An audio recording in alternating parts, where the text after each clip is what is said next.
Florida comes up short. I can't remember what the final score was, 26-17, 29-17.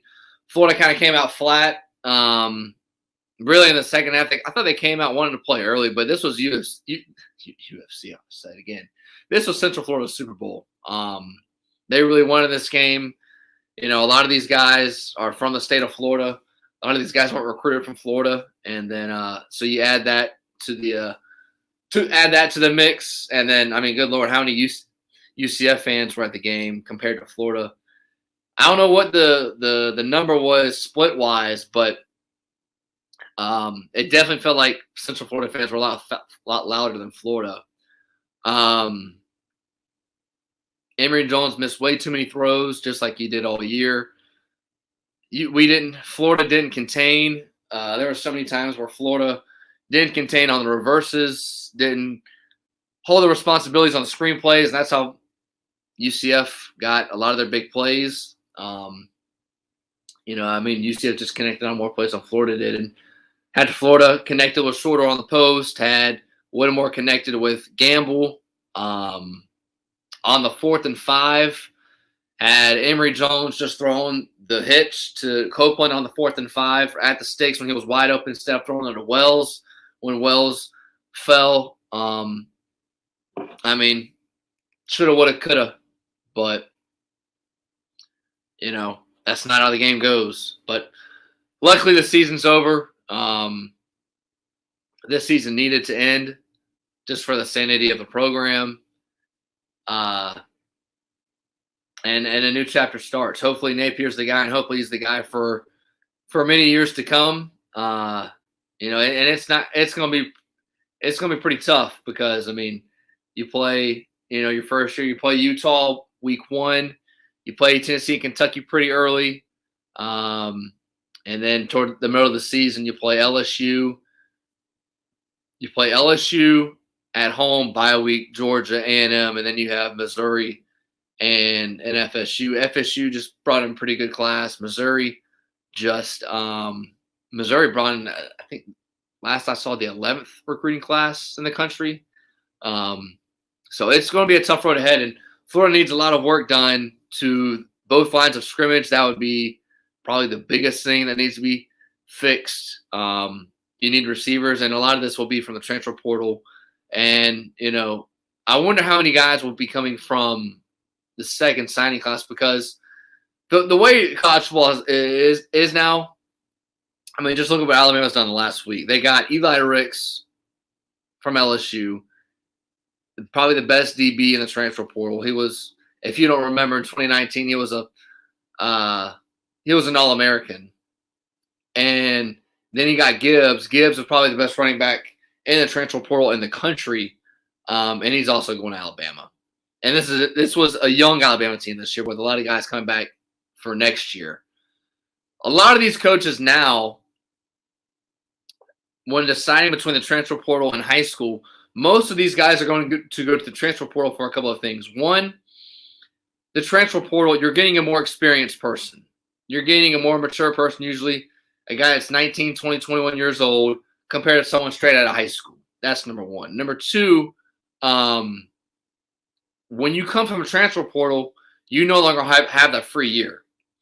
If you're in high school, you can enter the transfer portal and you can have a free year, and you can do, you can pretty much leave and, not have that person. If that person's coming from the transfer portal, there's more of a likely of a chance that person's going to stay. So for Miller, there's more of a likely of a higher chance that he will stay the rest of his college career at Florida compared to a quarterback coming straight out of high school.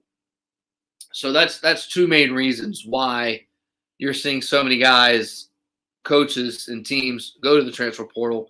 And there's over 2,000 people in the transfer portal. So, this is the new college football and where what it is right now.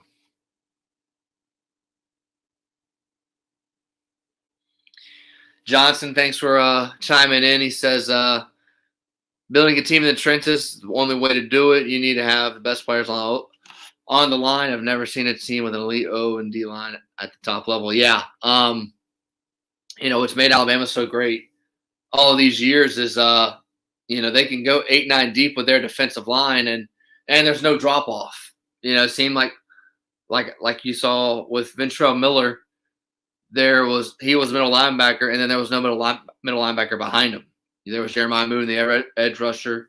Florida had to move to Mike, and that's you can't. Every team is going to get hit with injuries throughout the season, at any level of football, and for you to win games in the middle of the season, and when you get to November, you have to have depth. You have to have depth at the line of scrimmage, and you have to have depth really everywhere.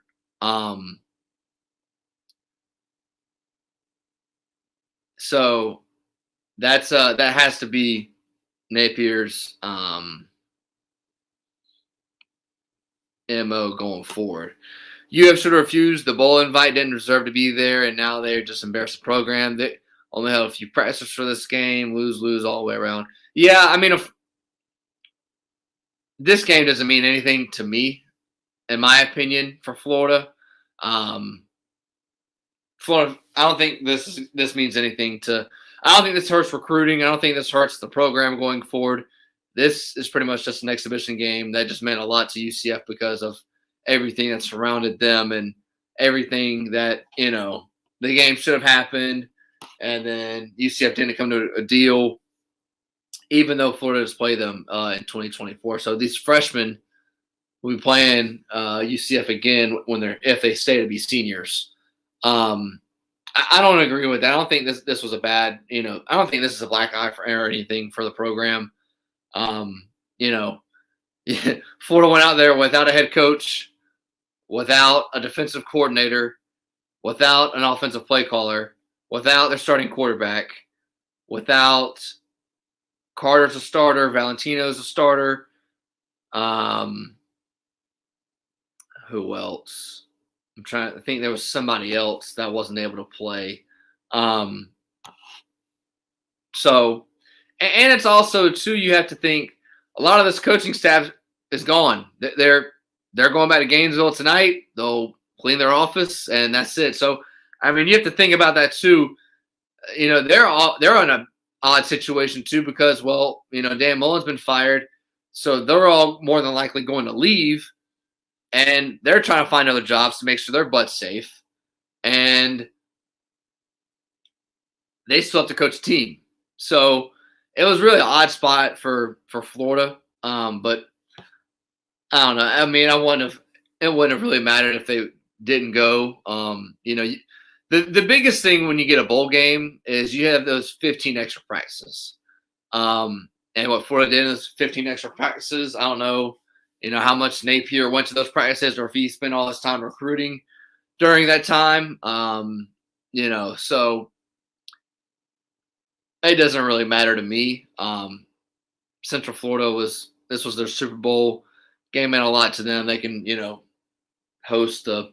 they can put it together a 3-mile banner of state champs like they did for the 2017 national championship.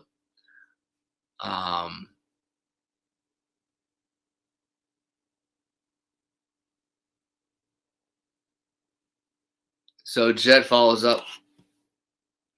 It's a huge stain not only to lose to UCF, but when they aren't even one of their best teams. Yeah, it wasn't one of their best teams, but